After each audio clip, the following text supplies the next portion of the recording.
there, PA Federationists. Welcome to another episode of White Canes Connect, presented by the National Federation of the Blind of Pennsylvania. My name is David Goldstein. I am the first vice president of the NFB of PA, and today we've got another special episode that takes a look back at our state convention in Erie from November of last year.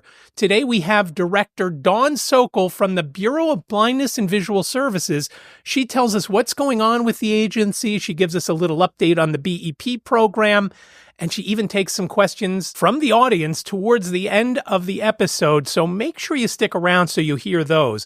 This is a great opportunity for you to see what goes on at a state convention. And now, let's get to Dawn's presentation.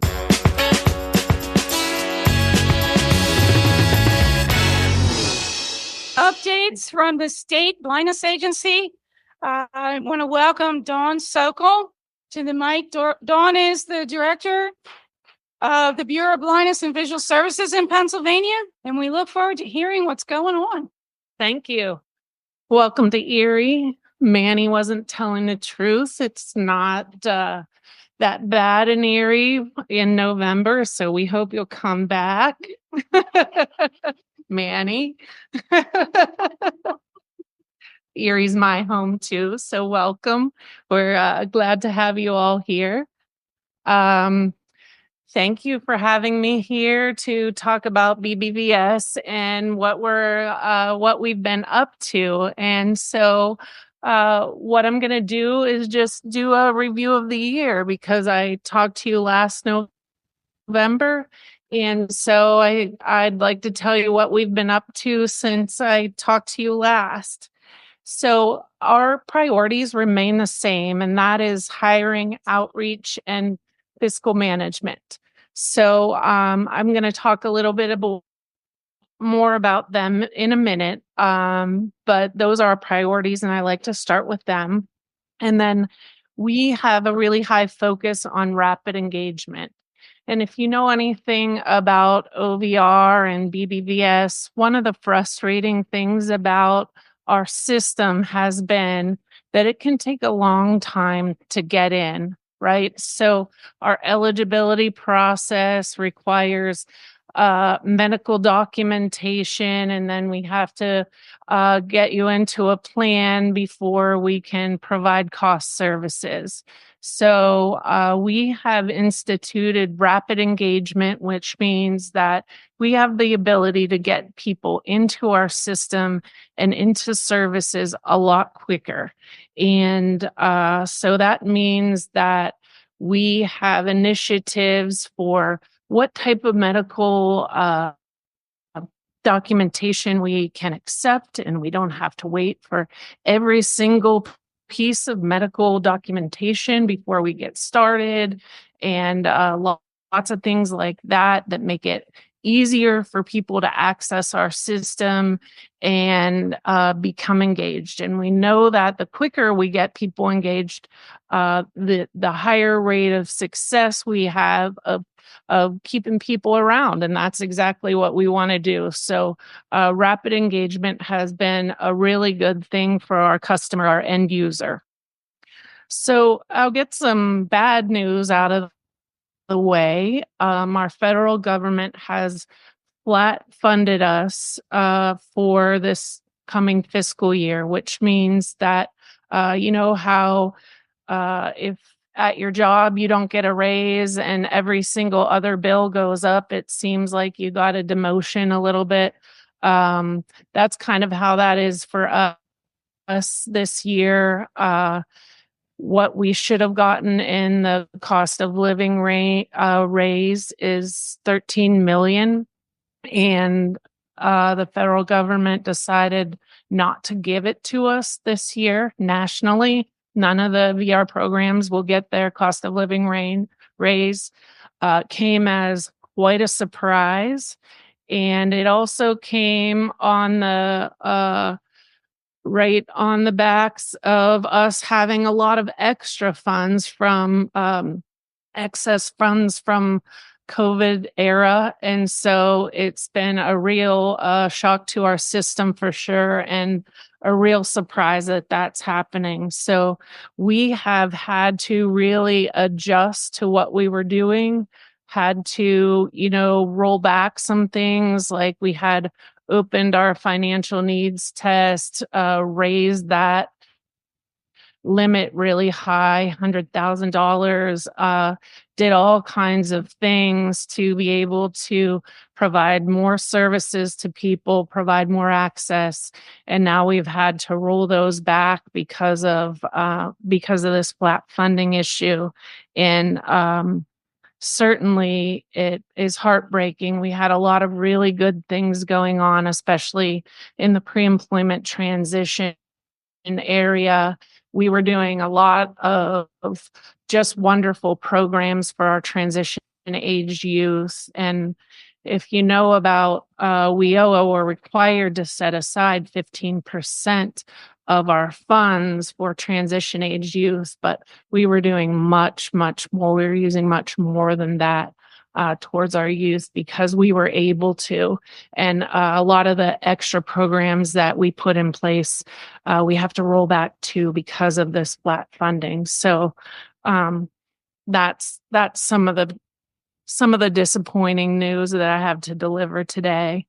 And then I want to talk to you about our older independent living older blind program too. It's a $1.8 million program, and it's been underfunded for years now. And Pennsylvania is a state that has a lot of baby boomers.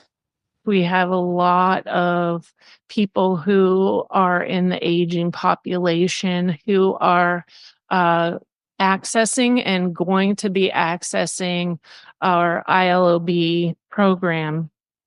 Last year, we spent $5 million in that program.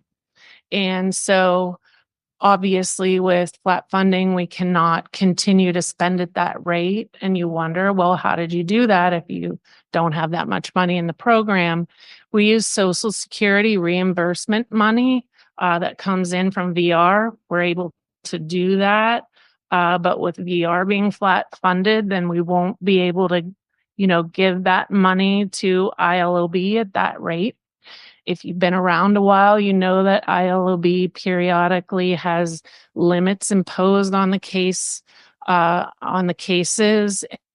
and we have to impose the limits again because of the situation we're in with the funding, and that breaks my heart also. And one of the things I'd like to ask all of you is that if you could, write letters, reach out to your local legislator, urging them to increase the ILOB funding. The ILOB program hasn't had a raise in years and years, and it is sorely underfunded and absolutely an important program for our older Pennsylvanians.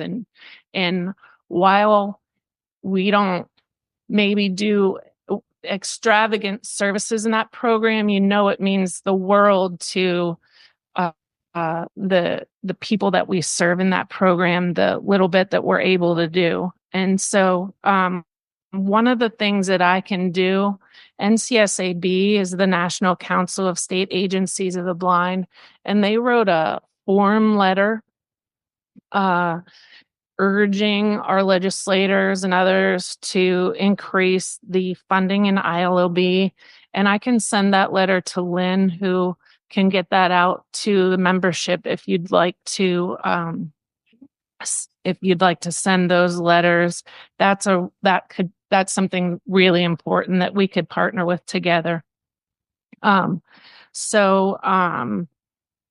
That's kind of the bad news there. So I want to go back to then priorities that I talked about: hiring and outreach and fiscal management. So you might wonder, well, then with that kind of news, how is hiring and how is outreach still a priority?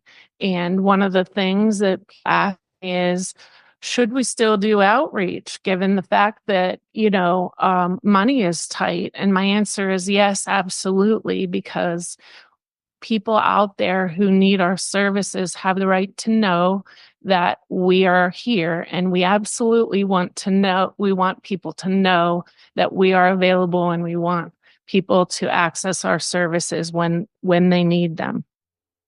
And then hiring, what are we doing about that? Well, of course, we have to be strategic about that. But here's one thing about BBVS in particular. We're small. We're small compared to our sister agency, BVRS, that serves every other disability, right? So we can't get too small. And my job is to make sure that our offices have adequate staff so that the customer, the end user, gets services that they need. And so, for instance, a lot of our offices, and we have 6 across Pennsylvania, a lot of them have 3 VR counselors. And so certainly we can't afford to drop in staff when you only have 3, right? And for instance, Erie County here, right where we are, the Erie County office serves 14 counties. So we absolutely need to have enough staff to be out there serving the people who need our services. So we need to continue, and I in particular need to continue to have hiring and staffing be a priority, and I'm the voice for BBVS, and that's important to me, and that's the top of my list because staff are our most valuable resource. So I just want to explain to you how that continues to be a priority. And then again, fiscal management, we're coming off of, some of rich times. And one of the things that I've told our newer staff is if you've only been with OVR in the last 3 years, that's great. You've seen some very rich times for us, and it's been great to do all these wonderful things. But I'll tell you, most of our times aren't like this. So it's okay. We know what to do. And I wish that we were all, in abundant times all the time, but that's not the case. So it's okay. We have lots of things in place. We know what to do. And so we get those fiscal management type things back in place. And that's what we're doing at this time. One of the things that we're looking at to save money that doesn't really hurt so much is our leases for our brick and mortar buildings, because we have a push to have our staff out in the community. And in particular, in BBVS, we see our customers in their homes and in their workplace, in the community. And we have our staff on a certain amount of days of telework per week. So we have our brick and mortar buildings that are empty a lot, or 2/3 empty. And so looking at reducing those leased spaces, because that is a huge savings that we can use for customer services that we can easily save, and that certainly isn't hurting. And so that's a great way to save. We're looking at it as those leases come up, combining offices, meaning sometimes BBVS and BVRS are on different floors, and maybe we're combining those together, things like that, just reducing the footprint of square footage that we're paying for. And so that's an easy savings for us.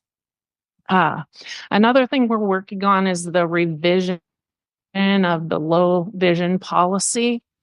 And the reason we're doing that is that our low vision providers are few and far between. If you use low vision providers, you know how precious they are and how important they are. And one of the things is that BBVS has a low vision code, and we have to compare how we bill with how insurance bills. And the low vision code, insurances don't have, and it's confusing to low vision doctors. It's not how they bill. It's not enough money. It doesn't make sense to them. And we want to make sure that our low vision doctors are, we're working well with us. We're being good partners. We're not being too difficult. There's lots of things about working in a bureaucracy like the Commonwealth that are out of our control. This is one of the things that we can change. So we're trying to do away with that low vision code that's a bundle of things and allow our low vision doctors to bill things separately, like the office visit, the refraction, all the things that they're doing while you're in their office, so that it's making sense to them how they're billing insurance, how they're billing us, and it doesn't look like our paperwork is some kind of crazy nightmare. So that's one thing that we can work on and help them with. So we're doing that too, and streamlining it. There was a lot of guidance in our low vision policy, and we can take that out and make it just a lot more streamlined. So we're doing that. Another thing that we're fortunate to have in Pennsylvania is we have Dr. Paul Freeman, who is kind of a guru as far as low vision doctors go. And he helped write the bioptic driving law in Pennsylvania. And so he and I have been meeting regularly to talk about how BBVS has instituted the bioptic driving guidance, because we're supporting bioptic driving, and that's for someone who has acuities between 2100 and 2200 who may now be eligible in Pennsylvania for a driver's license. And we know how important that is if you're eligible for a driver's license, potentially to pursue that if you'd like to. So we support the device, which can be costly, and also the training. And so I just wanted to remind everyone of that. If you have acuities in that range and want to pursue that with your low vision provider and talk about that. Another thing we've been up to this year is our laptop leases were up, and that was good news because these laptops allow us better functionality, touch screens for electronic signatures, which has made it easier when our staff is on the road getting customer signatures and that type of thing, and also more power for our assistive technology users, which matters a lot in how our JAWS, Zoom Text Fusion, and other things like that work. Speaking of AT, we've been working really hard with assistive technology, accommodations, and accessibility this year. And there's a couple people in the room who've been witness to some calls I've been on where we've had to really, really press some issues this year. But we have to keep moving forward in assistive technology. And, sometimes when you work in the Commonwealth, there's some dirty words like procurement that get in your way. And, don't tell them I said that.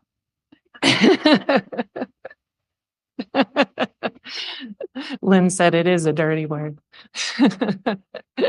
And, they have their rules, and they don't always make sense with our rules, and not saying they're wrong, just that, it's really hard sometimes to move things forward.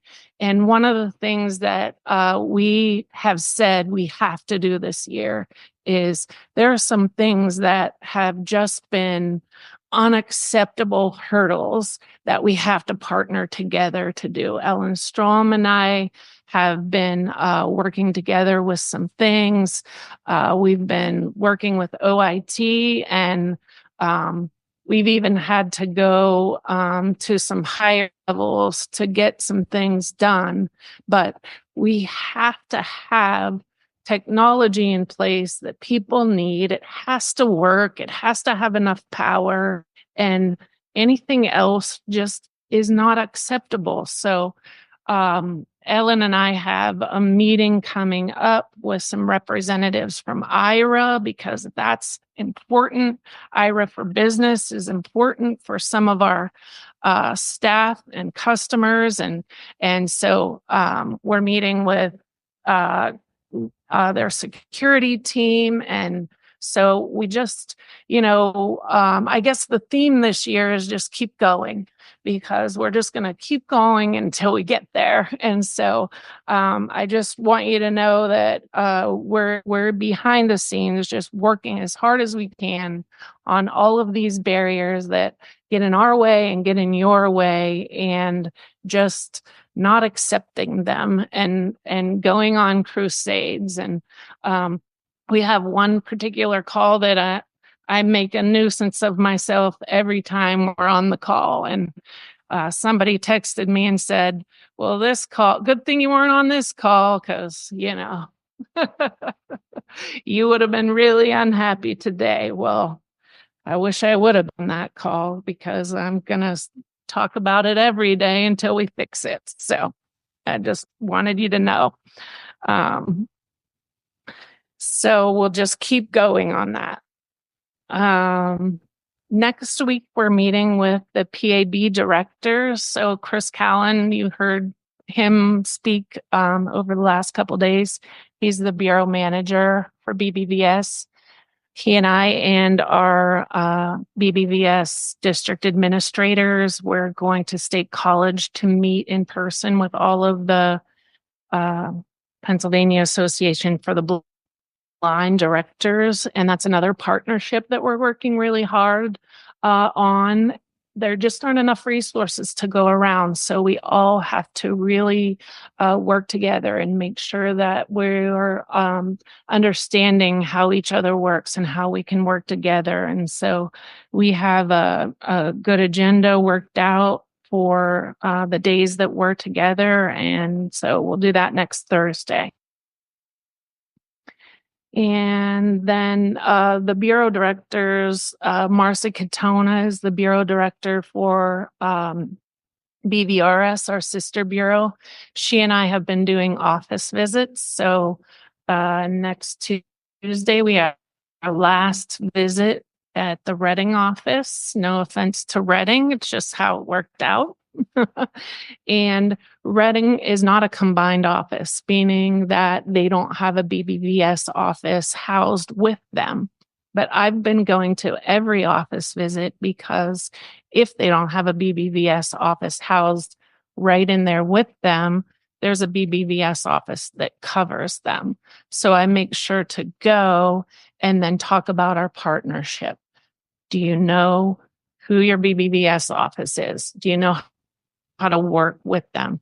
Are they being good partners? Are you being good partners? Is there anything we need to work out? Do you know that they do exactly what you do? And, all of those things, just continually educating, because we have new staff, and just making sure that people know how BBVS works, how to access us, and how we can work together. So those office visits have been, we mostly do a listening session. So we talk about what we've been up to, a little bit about ourselves personally, and then we want to hear a lot from staff. What do you need from us is the main focus of what we're doing there. Marcy Katona, myself, and Ryan Hyde, our executive director, were selected this year to participate in the National Rehabilitation Leadership Institute. So each year they choose about 30 leaders nationally to participate in this institute. So we were honored to be chosen. We will meet 4 times over the year. We have 1 more week to go in Washington, D.C. So that's been a great opportunity, a great time with other leaders to really hear about, how other states are operating, and talk about triumphs and troubles and lots of things there. BEP.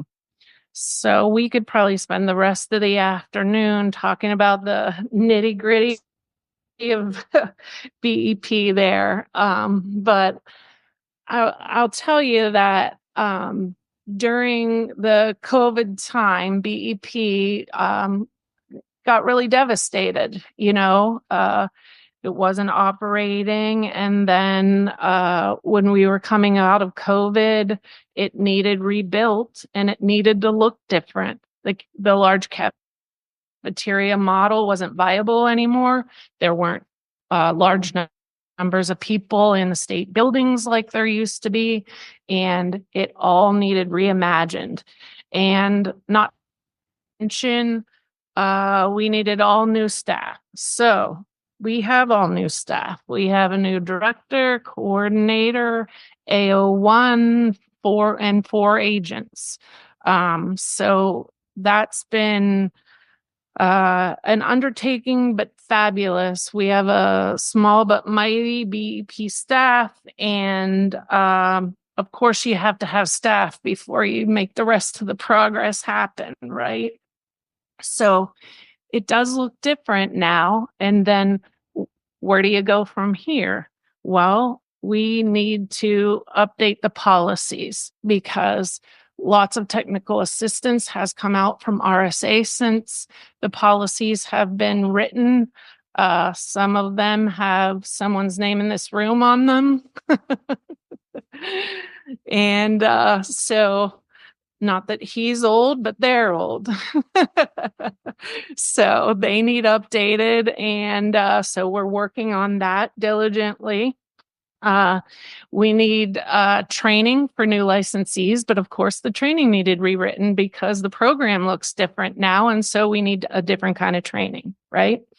We need new BEP facilities because we need to bring new people in. And so we can't go out and get new facilities if we don't have new people, and we can't bring new people if we don't have training, and we can't train them if we don't have the policies. So you see the dominoes.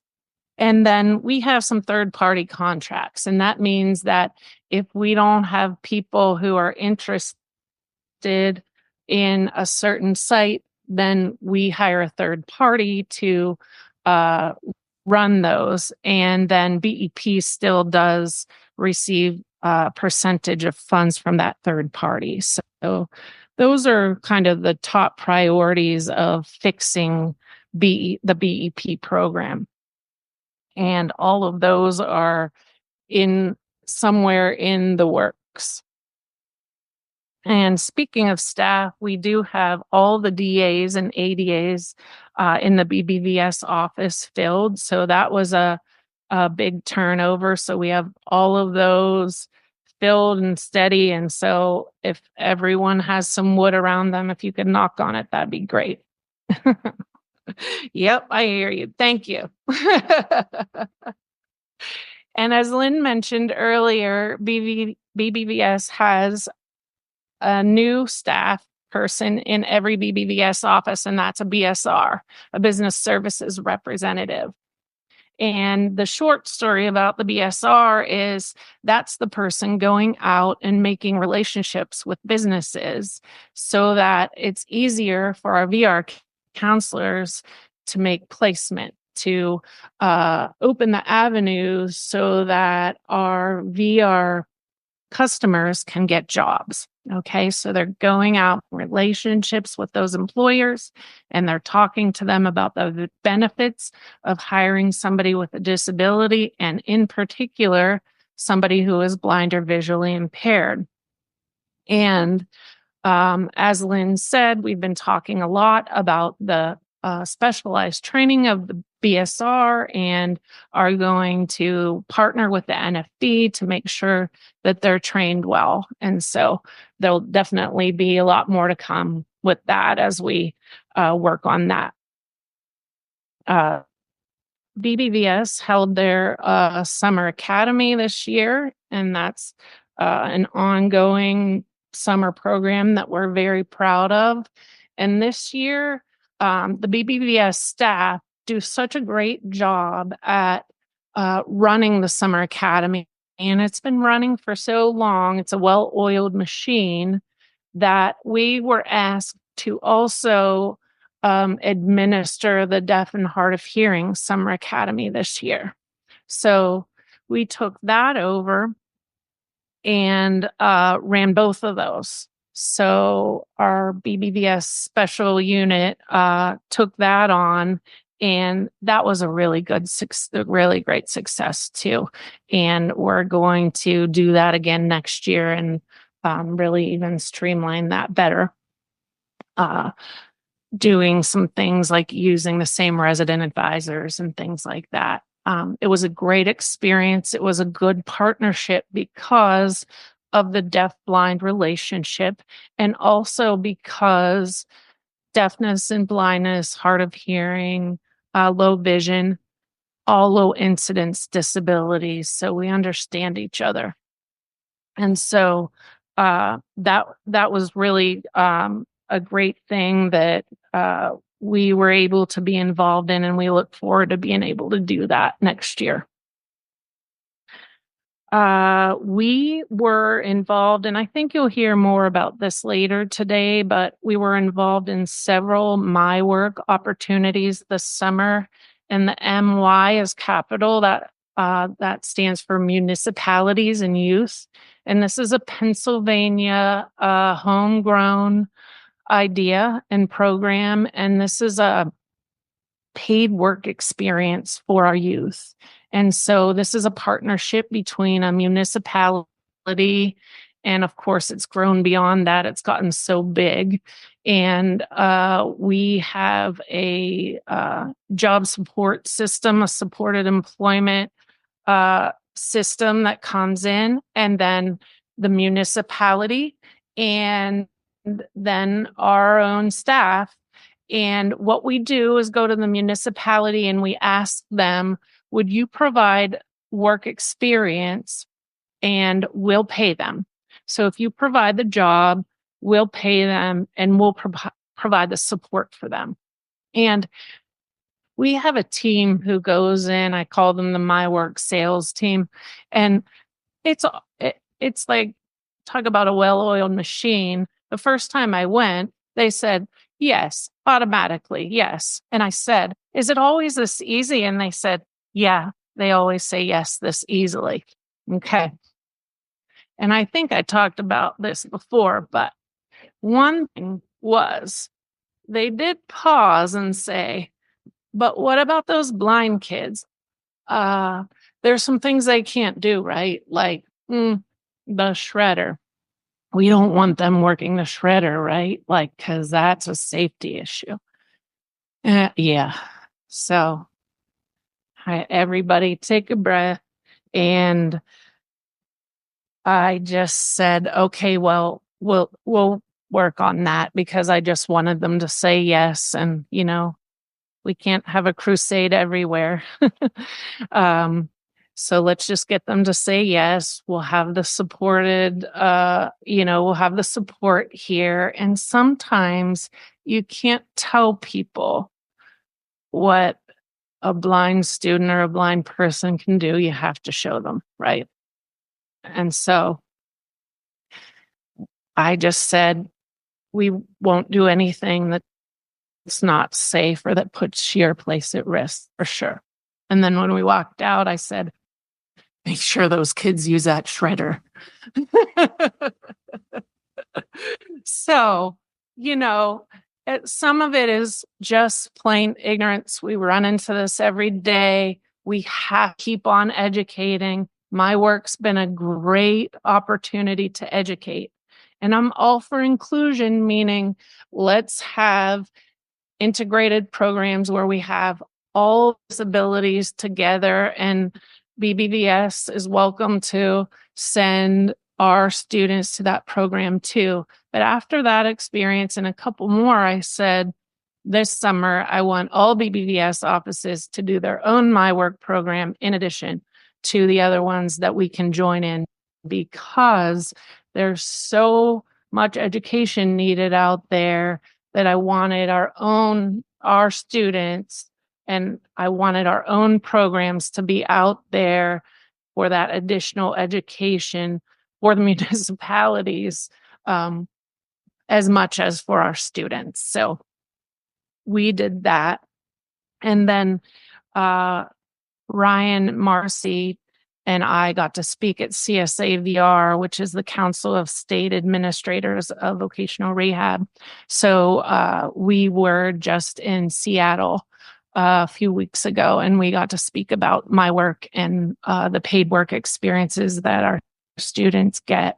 And my work is not the only paid work experience program that we have, but again, we know that if our students come with a resume that doesn't just say, I can do this, but I have done this, it's very important. And so we, these programs are very important too. So it was really well received as we spoke about it, and lots of states want to try to repeat it. So that's great. Also, we have BBVS has a new staff person in the special programs that is Summer Academy resident direct. He's the resident advisor director. So we have the RAs at the Summer Academy, and then he's the director of them. So he provided enrichment and training to them every single day. And one of the things that happens at the Summer Academy is we often have students from all majors who end up changing their major to want to be VR counselors, O&Ms, vision rehab therapists because of their experience at the Summer Academy.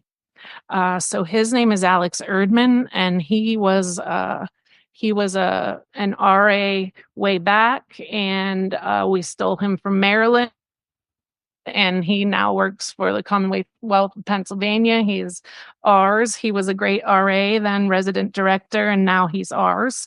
And he's also the liaison for HGAC and our CTI programs, because Chris and I have been working really hard with HGAC to make sure that as much as possible, their programs are accessible and friendly to our customers. And we started with CART and their assessments, and they have a new childcare program that we are really advertising, because it'd be great as a new program is available that we have a few students from BBVS who get involved in that. And, we break new ground with HGAC as far as, BBVS's involvement. So that's really important to us. And then he is also the pre-ETS liaison, because if you know about transition, it looks different for BBVS because we have a children's program. So we have different language for pre-ETS because our children are already have open cases with us, which is not the same with other disabilities. And we're proud of that and fortunate about that. And so we want to make sure that we understand the language we're speaking, and that transition language within OVR is not just being written for BBRS. So he's our liaison there, and we're really happy to have him. And then we have a government internship program in the summer for our students, which is also paid. And that's a great paid work experience too, where we place students in different government offices. And this year, through the My Work experience, we made a friend and First Lady Lori Shapiro. She came out a couple of times to the My Work sites. She fell in love with what we do, which is a wonderful thing. When we came out with the government internship program, she said, we have to take one at the governor's residence. So we had an intern at the governor's residence for the first time this year, and she said, we have to do this again for sure. So that has really great experience, and we hope they're talking about us at the dinner table. And Lynn also mentioned we have an agreement with the NFB for the Summer Braille Enrichment Program for students. And we talked a lot about Braille over the last few days and the importance of it and the importance of reading at least 30 minutes a day. And so just wanted to remind everyone that we have that agreement with the NFB so that over the summer, our students don't get behind in their Braille reading. And then I just want to tell you a couple of things that in closing that are a little on the personal side. So before I came here, I worked in drug and alcohol and mental health, and I spent a lot of time in corrections. So Lynn, I'll go to the prison with you if you need it. I spent a lot of time in prisons, but not hard time. They always let me out. Yeah. And so I would not be afraid to go. So I'd be glad to do that with you if you need that. And then I just wanted to tell you about my daughter, Sierra, who graduated this year from college. She graduated with an interior architecture and design degree.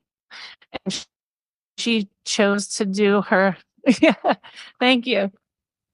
She chose to do her graduate project on universal design in apartment housing for people who are blind or visually impaired. And so when I came to work for BBVS, she was 4.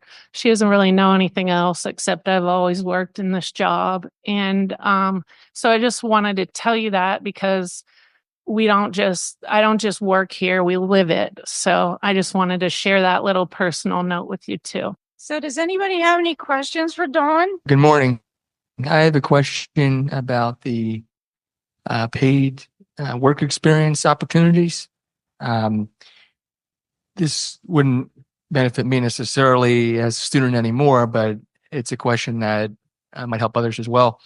I'm curious how that mixes with Social Security benefits, because I receive Social Security benefits and I have had part-time gigs that I've done, temporary gigs. And when I get that income, it immediately presents a red flag. And I've had to work through a lot of red tape with Social Security to not lose any of my benefits. So I'm curious how the paid work experience for students doesn't flag Social Security, or what happens there. Thanks, Simon. That's a great question. I'm glad you brought that up. It's a summer paid work experience. So the students don't make enough to affect their Social Security, and our My Work team is excellent at that and meeting with parents and talking to them about that. But we don't have an issue with Social Security, but it's good for everyone to know that. So thank you. This is Yvonne Hughes, and I think we've had conversation before. You talked about the employment piece and the employers, and you talked about the shredder too. What I'm asking is this: a lot of times in Philadelphia, I'm from Philly, there is Community Integrated Services who has job coaches and things like that. And a lot of times they're placing our individuals who are blind and visually impaired on jobs. And when they get to the jobs, they end up having to deal with, oh, you can't do that. That's not safe. Or without even, putting them in a place, they end up not being able to be in the place that they applied for, and they move them on a daily basis. And we're in the process of doing some of them advocate with it. And I heard you say you have a person that's going out working and looking at the employers. But the problem with the employers is that we don't have anybody that's covering our employees going in. Because once they get in there, they think they're doing us a favor because we're blind and visually impaired. So, and I heard you talk about the benefits when people hire us, it could be a write-off or something. But the bottom line of it is if we're not treated fairly, that makes it bad. And I just want to know, because and then I'll talk to you, privately about it. How can we continue with these employers who are just doing it because it's a benefit they can write off, but then we're not treated fairly? Well, one thing is we want to make sure that our job coaches stay with our customers while they're on the job and make sure that there's fair treatment and make sure that they're doing well on the job and the adjustment is good and that the job is working out. So that's part of it. Some of it comes with training of the job coaches. That's a continual problem that we have to continue to work on because there's a lot of turnover with job coaches that we don't necessarily have control over, but we need to continue to work on that because you're right, they don't always have specific training regarding people who are blind or visually impaired, and that continues to be an issue for us that we need to work on. And everything and going into the place, and it is a major corporation. And then when we reached out to them, it's not just happening to the one person, it is happening. And they move us because we are not able to see without even asking, going in is good because they got you in there. But helping you to maintain, they change the person's hours almost every 2 weeks. And now they have the person on a 4 to 11 p.m. shift. And, so I told her when I got back, but I just want, when you were talking about the employers, it's really not good what's going on, what we're doing in Philadelphia, but I'll talk to you later. Okay. Yeah. We want to work on that. Dawn, I appreciate you coming today. A couple of times at the convention here, I've heard from folks in attendance about the folks here in the Erie office. One persons that I'm speaking of talked about this in our blind merchants meeting yesterday, that the BBVS staff had no idea what the small business opportunity was and what the BEP was. And I'm just curious, I know you said that there's been a lot of new hires. How have you trained them, and is there ongoing training for these folks so they know what's going on and how they can help folks within the community, whether it's here in Erie or Philly or wherever it might be? Yeah, there definitely is ongoing training, a need for more training. We have the BEP staff are working on, we have a getting to know BBVS, which is a PowerPoint that we have a train the trainer on in every office so that everyone can say the same thing. Everyone can train on it. And the BEP staff are working on a similar PowerPoint so that everyone can speak about BEP and be informed about BEP.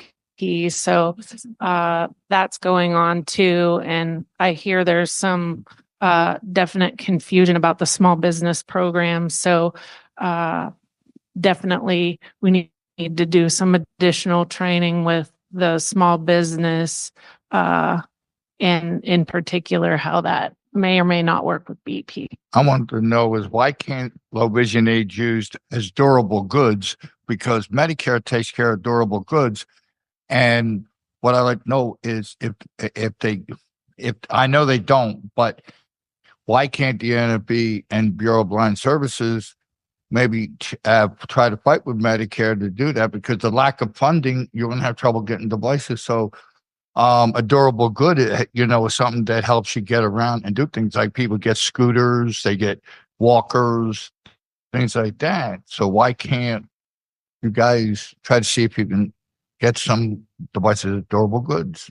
And you go to your doctor and he okays it. The Bureau of Blindness and Visual Services being a state agency, they cannot really go after Medicare and say, you covered other durable medical equipment, but you don't cover stuff for blindness.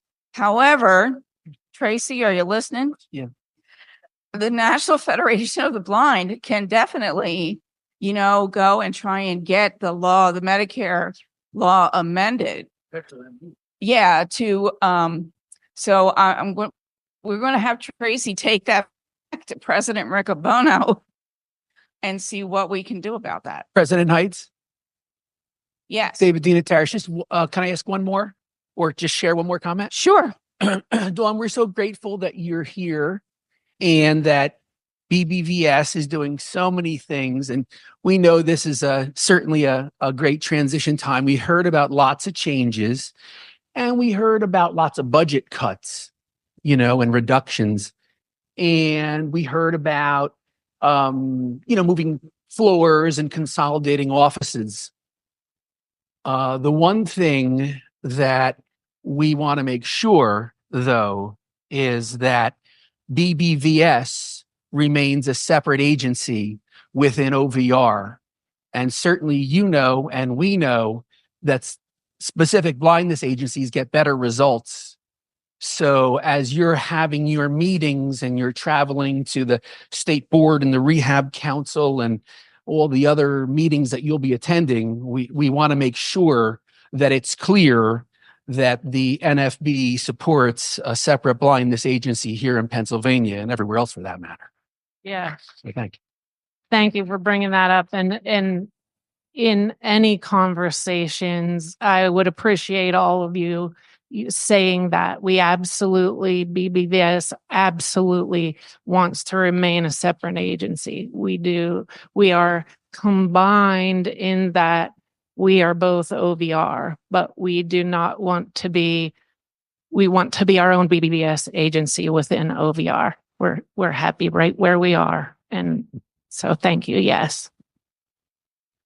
So, Dawn, thank you so much for coming and giving your report and answering some questions. And, you'll be in the back of the room to the left as I'm facing the back of the room. And, thank you so much. And we look forward to working with you. Thank you.